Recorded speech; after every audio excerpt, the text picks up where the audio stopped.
hosted by United States President Donald Trump inside the White House has also come under scrutiny after at least 7 of the guests at the event have tested positive for coronavirus.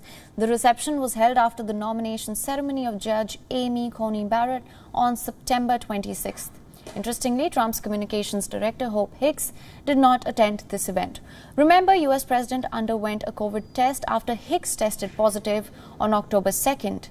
In our report, we take a closer look at these images from that White House reception accessed by New York Times. Take a look.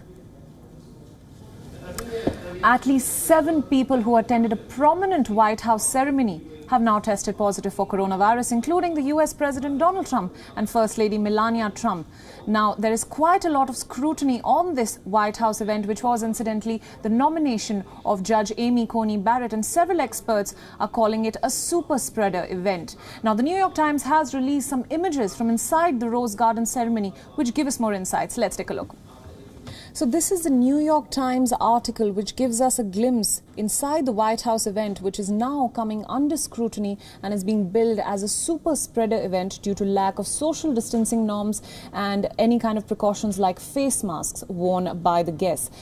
Several other images that have been released by the New York Times show the guests mingling with each other without following any social distancing, standing in close proximity to each other without wearing any face mask at a time when the United States has recorded the most number of coronavirus cases anywhere in the world and is currently the worst affected from the outbreak. We can see several more images released by the New York Times that show once again the guests standing in close proximity of each other. This was a ceremony for nominating Judge Amy Coney Barrett to the Supreme Court seat.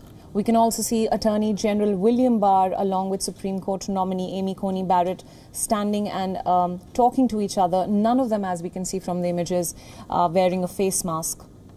It is still not clear when exactly the attendees who later tested positive were infected, and the White House has said that all guests who tested negative for the virus were tested negative for the virus before the event. Still, experts say that it can take several days after exposure for the virus to be detected by a test.